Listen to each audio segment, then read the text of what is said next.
Okay. There we go. So I have 6:01. Let's give that back to our speaker. 6:01, we'll bring the meeting to order. You indicated Melinda's going to be late this evening. Okay.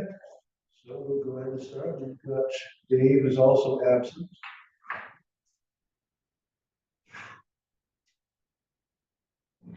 Sarah to my right, Dave to her right, and Jason to my left.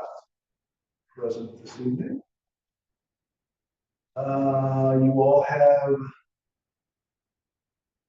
the agenda before you. Any amendments that you feel need to be added before we begin? Okay, you two are the only ones that hadn't seen Yeah. it yet. He wrote it. I wrote it, he reviewed it. Fair enough. With no amendments, so we'll start right off with old business. Have we discussed any stabilization grant very much at all, or do we want to jump back real quick, take it a little bit out of order, and just an update on the contract with this EMS to start? Hold on, I do have an amendment to the agenda. I see your secretary left off approving the previous minutes. We add that. He's learning.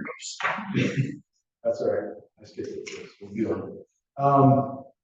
So jumping back, you had a moment to peruse the previous meetings from the last week, minutes from the last meeting. Any objections? Motion to accept. Motion to accept. Minutes if you're on. Motion second, all those in favor? Now we'll jump into old business. And if you're all right, we'll hold the stabilization grant on for just a few minutes, only because that's probably going to be a little bit more of a lengthy conversation moving forward. The update on the contract from Lisbon EMS. Currently, Lisbon, I believe, is getting their next budget cycle established. They need to provide numbers to their departments that they cover, specifically Bowden, earlier than most, because Bowden's town meeting is fairly soon, in March. So in generating the numbers for Bowden, they also came up with tentative numbers for Bowden. These are not exact, but it is a ballpark. Currently, our contract with Northeast Ambulance is for $250,000 a year. The proposal is one to essentially cut Northeast out of the mix. Northeast will no longer be interested in carrying the contract from here forward, as long as Lisbon is able to do so. Lisbon has given us a rough proposal of approximately $180,000 annually, which is $70,000 savings. And again, Northeast will bow out of the picture as far as our transporting service. However, they will still be supporting Lisbon with basic needs if that comes to fruition and needs to occur. So specifically, I believe Northeast is providing them with a spare ambulance so they can maximize their coverage during day and evening hours. Lisbon is in the process of developing their own sort of second, third ambulance. So with that, Northeast will then remove that as well. And we will be fully reliant, which we are now on Lisbon to provide that service. As we move forward in the budget process, we should see a more accurate quote with that or a proposal. But as it stands now, that is the ballpark figure of $180,000. For the town of Bowden, that is fantastic to get that much of a savings off the top like that. So they have an anticipated change as they figure out what our final number is. they don't anticipate changes. That was fairly close ballpark. They couldn't give you exact based on that, but that would be, and I'm only guessing, but within $3,000 to $5,000 max of where they're planning on being. I may be off base with that guesstimate because that's only off the top of my head, but I'm quite certain in speaking with John and Amy at Lisbon that will be fairly accurate.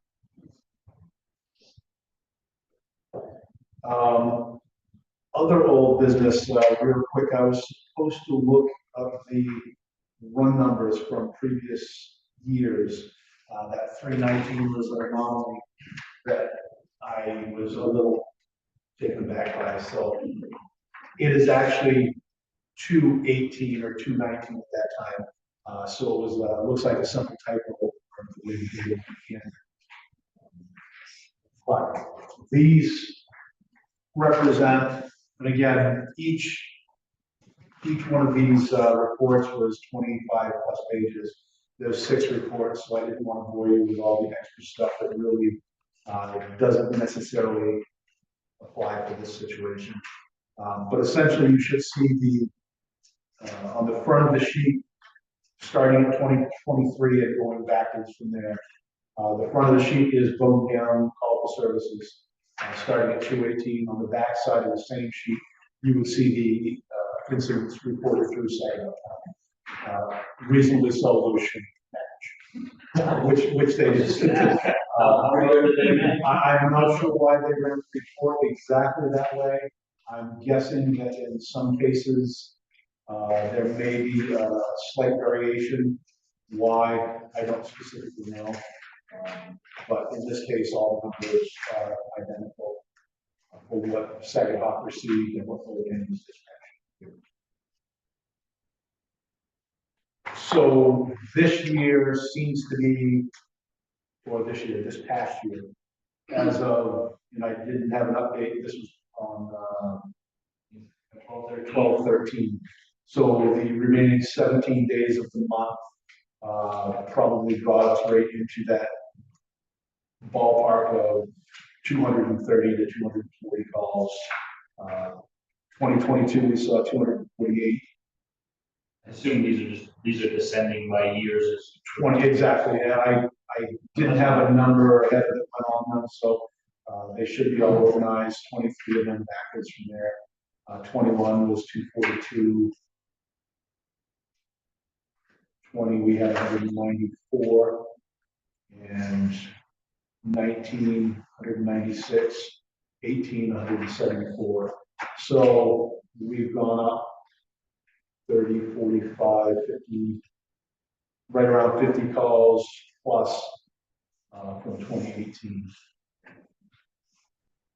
Those were COVID years, so EMS calls were down considerably in most areas, especially rural communities like this, where transports weren't sought after quite as much during the COVID portion of that. So those numbers realistically should start to drive upwards now going forward, which they've been trending that way.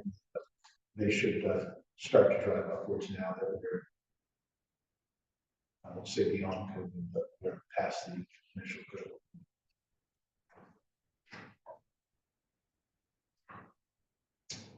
The EMS flyers, the newsletter and stuff. Dave may not have seen that yet. I did share it just to do a little typo review. So that is going into the next newsletter. Originally, I know we talked about possibly doing full color print and like fall out of the newsletter, but that was going to take a lot more expense and a little more work. So instead, we're just going to do a full page advertisement, grayscale of that flyer. To see a fancy application. Oh, yeah. I put the flyer together. Yeah, hopefully it will be all right in grayscale in the newsletter. But, I can't imagine that. Very nice. Very nice. hopefully Thank you, Steve. When I have COVID, it's no wonder. So, yeah, not a big item in the agenda, but that is the Excellent, flyer. that's perfect, I think that's the big start, and I'm guessing that's where probably we're gonna end up concentrating a good portion of our resources or time here going forward would be more the recruiting and what we can do to get some interest in the department. And then the final portion of the old business is the main EMS stabilization grant progress. Jason said he would take over the initial application and gathering the data for that. I provided him most of what he's needed so far on my side. I think I have one or two more bits of information I'll gather tomorrow to finalize that. Yeah, so that did get the new main EMS director who just came on, Will O'Neill or something. First order of business was to extend the period where you get actually receive the funds. Originally, it was set in December for 45 days, which would have closed on the 27th of January. And not sure we would have made that deadline just because I was out of work for quite a bit and didn't get a lot of it done. But they extended it now to the 29th of March. Yeah, so that shouldn't be an issue at all. We're pretty close to having all the stuff together for that potentially could be a grant of about $17,000 for Oneal EMS. We do have to identify, not in great detail, but kind of identify what the funds could potentially be used for. It can be used for like stipends or pay for providers. It could be used for training purposes. It could be used for equipment, supplies. Really, like building structures are the one of the big things that they won't allow you to use it for. Like you can't put an addition on the house and do stuff. You can buy an ambulance, you just can build an additional building. So we talked, as far as the chief talked with Lisbon Rescue to try to see where we might be able to use those funds strategically that would allow us to help them provide better service. That was kind of the way we lead into how to use the funds. It hasn't necessarily been determined yet. We'll identify a few different items, see what we can get. When we truly do end up getting funds and then how we can best utilize those. It is pretty straightforward. It was probably more complex. I'm sure within the information that grants over the next 7 months. Good. Gold star, Sarah, for pointing that out in that direction. Get to work on it. It looks pretty good. We'll hopefully secure some funds. And again, as Jason indicated, we don't have any necessarily hard ideas about what we need to provide. Not that we're flush with equipment, but what would we add for equipment is kind of a question. What would we need to add that would benefit us that's not something that's going to add significantly to the budget to maintain down the road? And, it's nice to say we would go out and buy whatever piece of equipment. The next step is us being able to actually maintain that equipment beyond the grant process and keep it as a viable option. But certainly be open to any ideas that any of us would come up with. That I don't know. Usually there is, but I don't know if they've added that. I didn't see anything about a point when you do have to do some reporting after the fact, but I didn't see a deadline or a hard deadline. And there usually is, you're right, a lot of them do, but I don't see. It definitely wouldn't be open-ended, and if it's a stabilization grant, I would find it hard to straight face we maintain that money for anything beyond this next couple of months to say that Otherwise, we didn't have a critical need.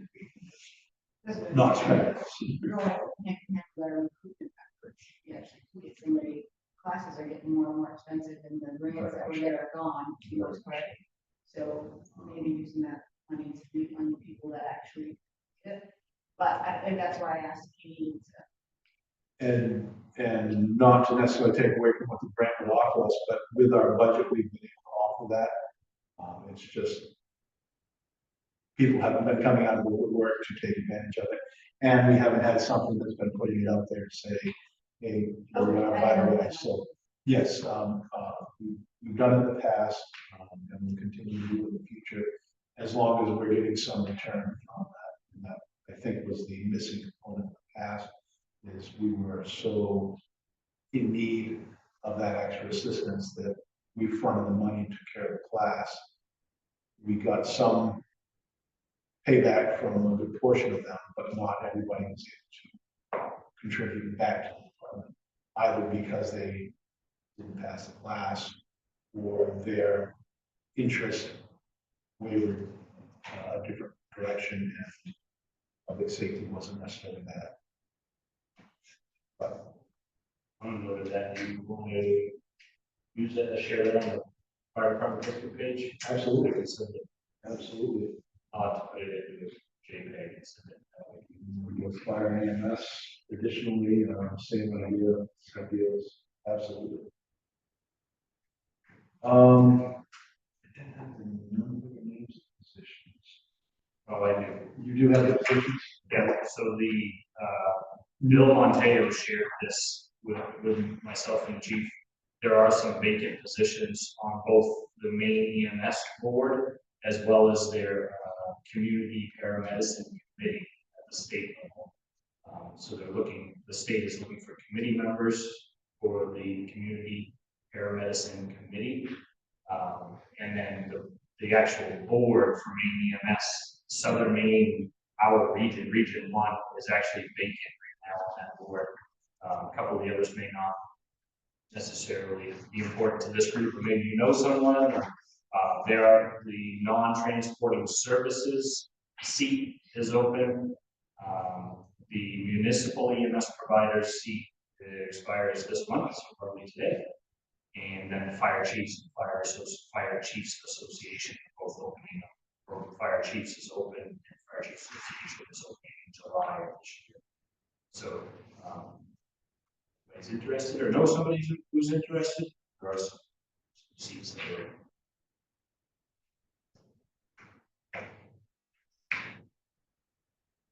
And I guess finally, under new business, we had a significant donation of used AEDs to the department. We would have one for you now, you can say this. They came at no cost to us. The units are still in excellent shape, all the brand new for the most part. The only issue was they were essentially being stored for some period of time, so most of the batteries were at or near the end of life, as well as the pads inside were at or near the end of life.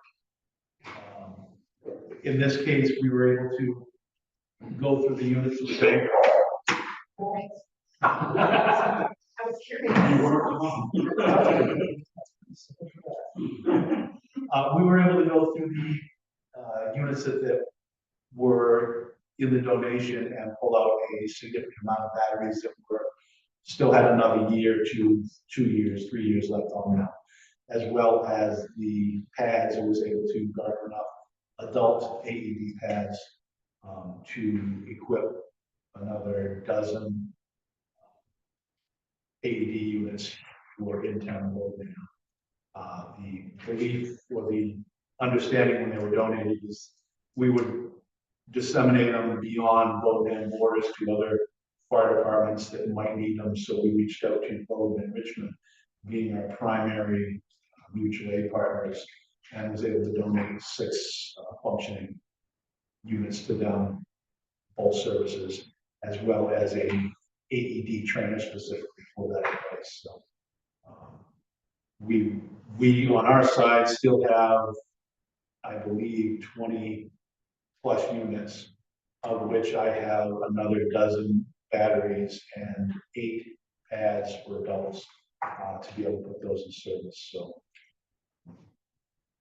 it was a fantastic donation. It definitely made a big impact. I know Bowden specifically was actually looking at the stabilization grant as a possibility for some of their funding to go towards AEDs. So this was a huge bonus for them. With that, hopefully over the next few weeks now, that I've got them kind of cleaned up and tightened up, we'll be able to start putting them throughout the community, possibly some of the churches, Nazarene Church, Baptist Church. I haven't spoken to anybody yet, but I know one of the firefighters mentioned that possibility, as well as the Grange, downtown store, possibly the 3 levels, the library upstairs, exactly. We have 8 throughout the community now. I believe 3 are out with our EMS responders. 2 are on our trucks, and the others are either at Public Works Town Office. The school, we did a donation to them as well. They take care of it completely from there, but we did donate that one initially. So we do have several out in the community, in addition to these, we'll have significant presence in 18. So we're able to deal with this. Along with that, the next step for us, in addition to the recruiting efforts, would be to get it together for either a CPR class or a hands-only to go along with the AD use.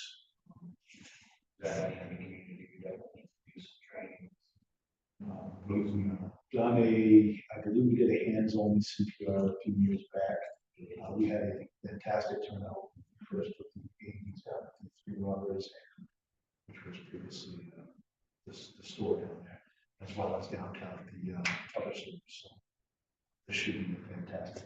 Yeah, there's a lot of interest in that. We did that the CPR class last year too, and we went to full filled.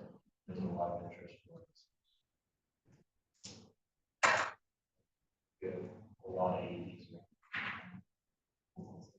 Which, with that and that grant, that would certainly be something we can add in is buying those components, those batteries and AED pads.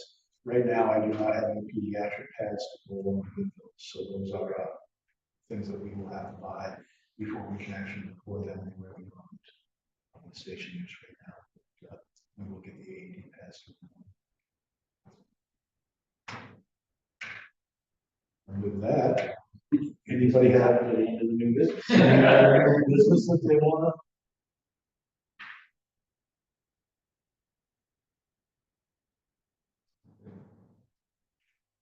Is there actually there draft of the contract or just a number at this point. They will certainly, as they work through their process, again, their numbers were based on what they gave Bowden, because Bowden needs it to proceed with their town meeting. Ours being a little later, we were able to push it off or not be quite so in need. So they are still working on it, and they will provide it to the town manager.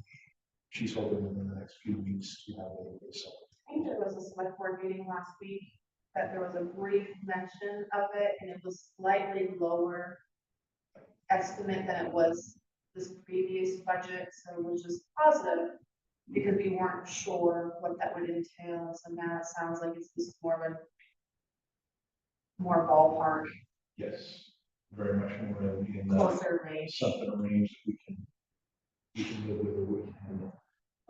And Northeast, for what it was able to provide that $250,000 as a stopgap measure.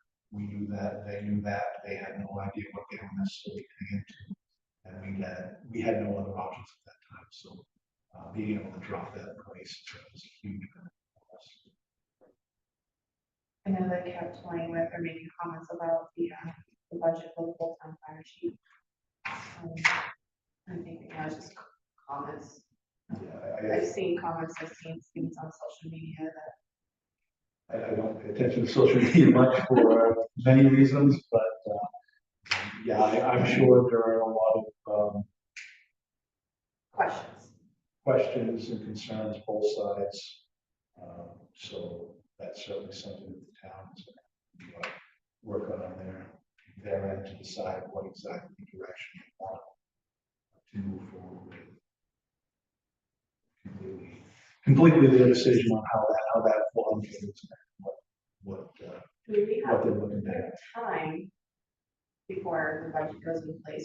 Would that be part of this committee to like review that job description? Like, is that part of our role of that full-time fire chief? Don't think the job description necessarily falls under our purview. It's Okay. more the direction of the EMS services Okay. themselves. I'm not sure.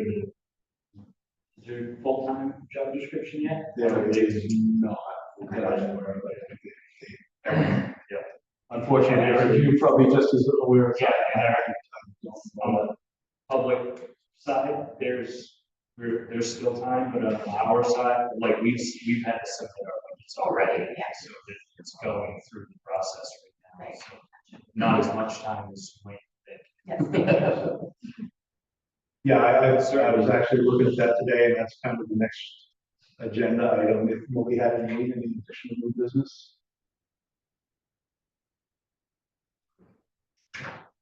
Just kind of retouch on what the actual goals of this committee are.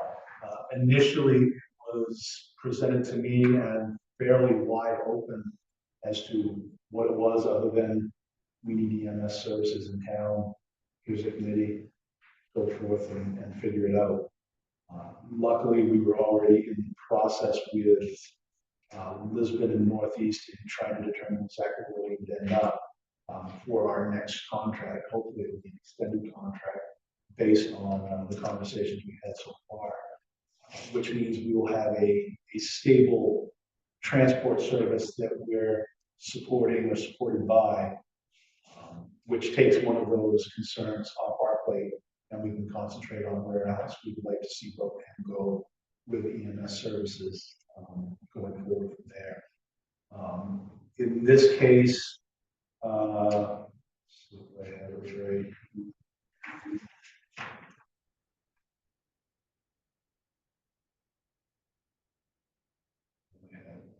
Develop a plan for emergency medical services from town, perform such duties to assist the implementation of said plan.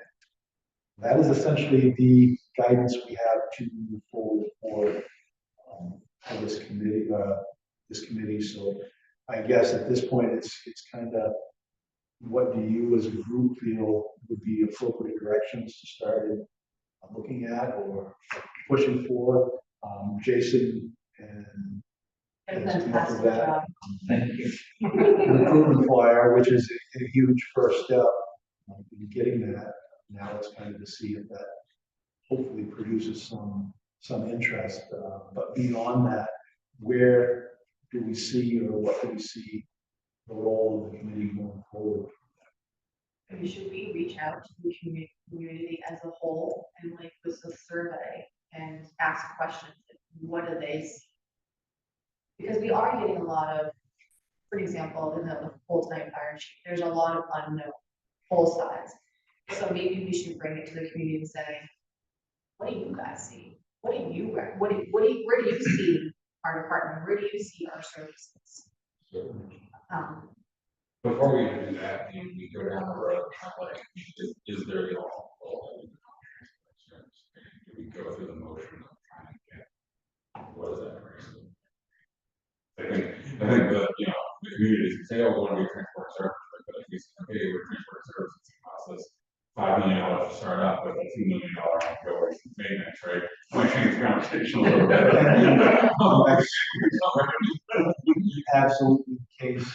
When we started this whole process, that was some of the first information that was thrown at us was, if you don't have any results in going to an alternative service for transport and you're interested in starting up, you're looking at 1.5 million as a startup. Lisbon, I see the contract, Lisbon is great, right? They could go away at some point, right? Something can happen. This just buys us a little bit of time to do that. Certainly, I think What that does would it be, look like to be on our own versus, okay, no, we really need to focus on having some third party come and do it. and that comes back to, what does the community want to see? Is it, do you want a paramedic service in California? If you want a paramedic service, that is going to be a significant amount more than it is for an advanced or a basic service. Yeah, and I think- Trans- I remember we talked, last week, right, around all the license or permitted us in baseball, right? Correct. I know we have at least one advanced CUT, right? That we want to look at what is it taking us at the next level, maybe stabilization transfer. Some of the legwork we do, get rid of that next level equipment. I can't carry it along for that. We'll get here, With a back. And You're lucky I'm not not that we didn't want that ability to be able to level up and do just that and providing a better service. But it came down to what we have for available personnel and what we had for available budget to make that happen. As you level up from basic to advanced to paramedic, the costs of providing that service for the basic infrastructure goes up exponentially. And then we find ourselves that, are we actually able to provide a valid service at that point, or are we just spending a lot of money and not getting any results back from it? So that's kind of the juggling act we're trying to figure out where that would be best spent. So I think you're right, something of the community that would say, hey, this is the direction we would like to go. And Right, then if also we get a follow- majority who says, yeah, I would like to see a transport, vote EMD transport, then we can say, okay, then let's crunch the numbers. Like, what does it cost for me? What does it cost for materials, licensing, insurance, all that jazz? And then break it down, because I think that's where people, is what I have seen and heard, is that people squat over numbers, and they get fearful of numbers and the unknown, and so if you provide as much information as possible within the means, then it might not be so scary. And I think that was actually one conversation I've had with somebody about the full-time fire chief. Well, what are they gonna do? Why do we need one? Well, this is why we need one, and then, they're like, well, we don't have that now. Well, you want it, don't you? Like, so it's kind of that piece is maybe find out where is the town sick, and then Absolutely. collect, analyze all that data, like, okay, 50% want a transport, or 51% want a transport, okay, let's put those numbers in. This is how much it could cost. This is low ball, this is kind of. Well, sounds like we've got a nice. Setting up a survey, you do the services. I'll leave you guys some survey questions. Well, I was gonna say, I think we need to like. Oh, yeah. We just want to, like, hey, what do you want to see? Well, Oh, yeah, definitely. yeah. Very. We can offer some options. Right. One thing that I've been doing a lot of research on, and Chief knows this and whatever, maybe it's a prelude to what you're talking about, is the next step is community paramedicine, whether or not we want to implement a community paramedic. And maybe Lisbon does so. Sounds like they're also working on that program. So it all loops together, nothing's finalized yet, but the age-friendly committee, which I staff, is interested in pursuing a grant, and it's a healthcare accessibility grant. And what they have proposed, and this still needs to be approved by the select board, whether or not they'll allow them to go after this grant, but they are proposing applying for a grant addressing the access of healthcare to develop a plan for community paramedicine. So essentially what that would look like is literally hiring a consultant to work with a group to put together an actual plan, because there's a lot of state money available for community paramedicine, but before you can access those funds, you have to have a full plan in place, how you're going to develop your community medicine program, how you're going to maintain it, fund it in the future. So they are interested in getting a grant to develop that plan. That way, if we want to move forward with community paramedicine, we have a plan in place. I could see this committee being helpful in developing that plan, working with a consultant and actually developing it. So, but possibly that's another survey question. We like to see community paramedics. We like to see full transport. They Like would need, it they would the way need it is. definitions of what Yeah, that would sure. look like.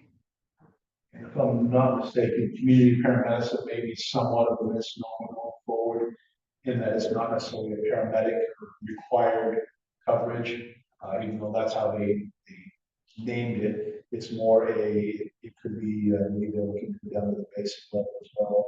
To provide Is it just reasonable like a fly service. car or? What it does is allows or gives the opportunity for an individual that does have the EMS training to go into a residence, assist with medications, assist with wound care, and assist with Preventative maintenance versus. They can do preventative and post hospitalization visits. Some, depending on their level, they could do clinics, vaccine clinics. They can do trainings, CPR. kind of the same way. Actually, have But the actually level. in town, something. Their first job, first and foremost, would be first responder. All came in, That's priority. they would respond to the call, but while they're not responding to calls, They could there's do many other these. things you can do in town, which is why Age Friendly is super interested in this program because of our aging population. Be They can super see, helpful. right, I a know the lot social of worker. pre and post hospital care. So yeah, that's another option. That's a really good idea. There are deadlines for that? There is, we're going through the motions right now, we're on the documents, like, applying for the grant. We're actually started the application process. Of course.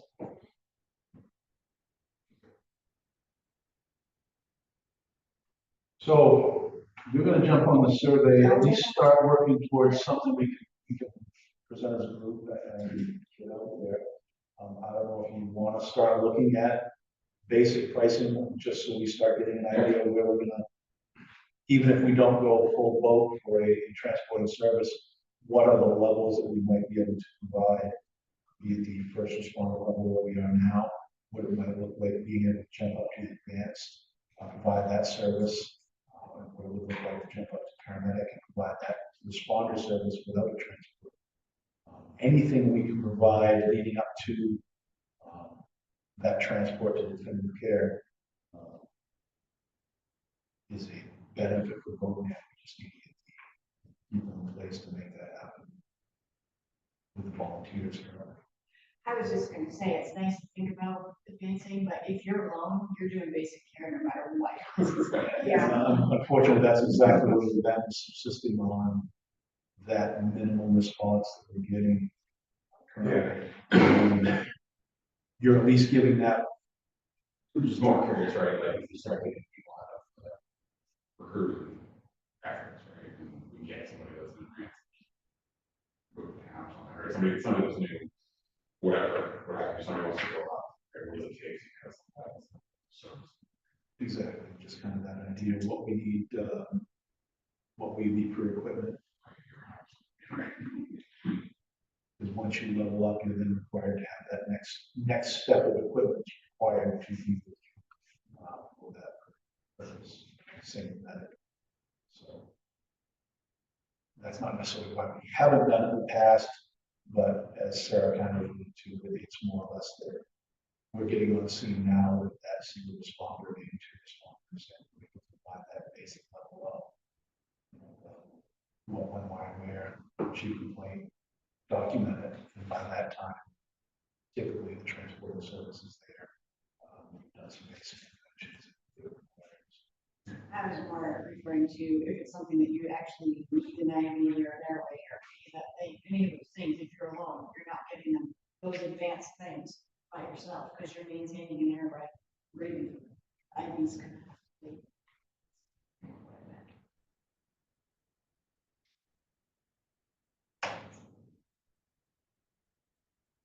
Any other ideas on? That's a good place to start.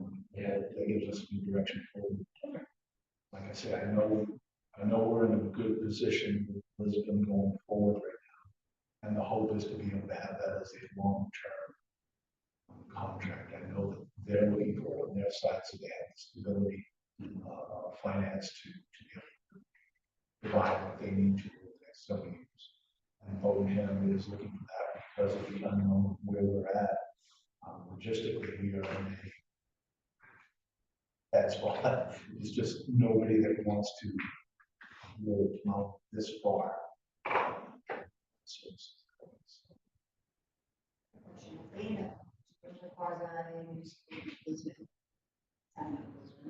We are involved in that. Is that still the year to year? We think about it, and that's done, it's done. well, in this point, we was talked about as a multi-year commitment. So once they develop that, it would be, and again, off the cuff, 5 to 10 years of commitment to say that, right, you are part of this. If you so choose not to continue as a part of it after it's established, so there's penalties, but there are buyouts to say that we expected this, Golden expected this, Lisbon expected this, so this funding was going to be available, and by you backing out, you're all responsible for. You could resolve as a payback or percentage or. Exactly. So, and those are items that they'll work out as they develop that group and contract themselves.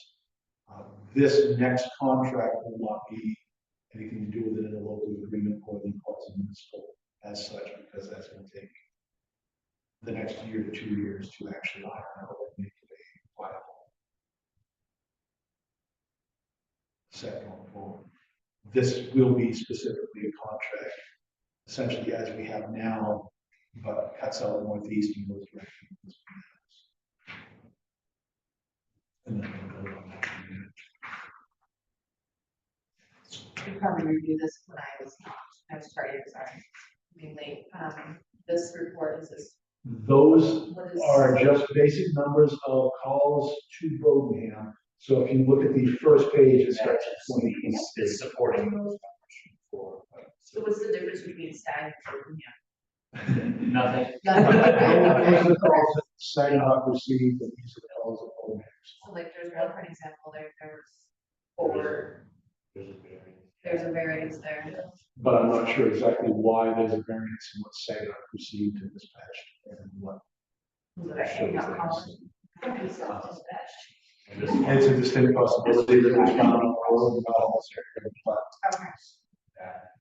It was actually a little higher. Okay. Oh.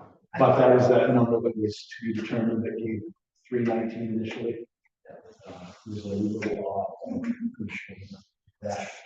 That is.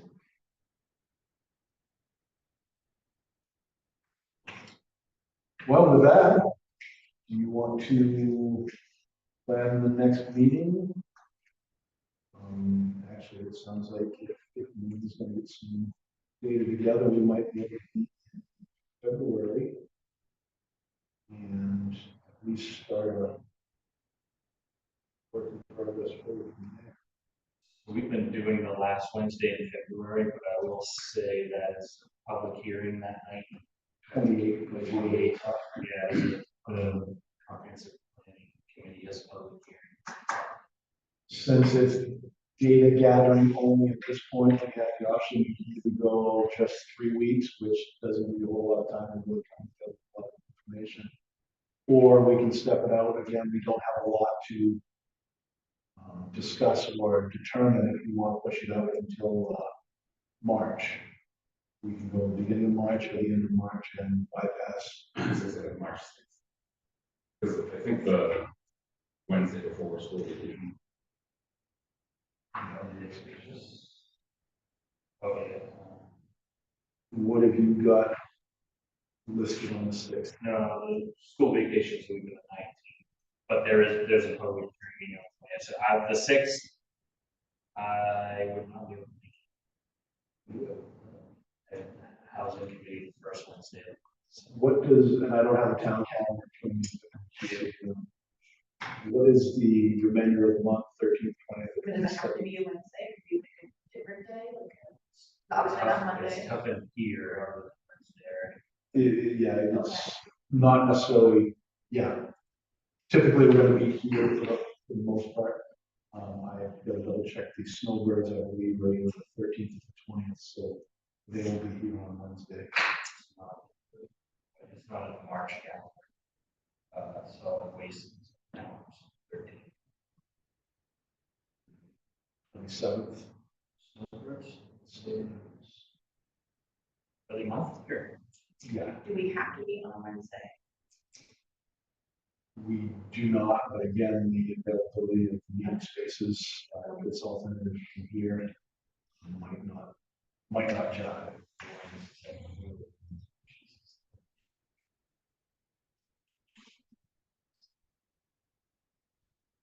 Still recording. No pressure, Jason, no pressure at all. Even the room reservations. I don't see. They should be the 20th, 20th, so the 13th. Available. the 13th or the 27th. 27th March. of March. Again, we don't have any major decisions or anything going on. So if you want some extra time to gather data and build something, we can certainly use that if you want to go short. Instead of the end of the month. What is the shoot for the 13th? I can do the 13th. March 13th at 6 p.m. here at the radio station.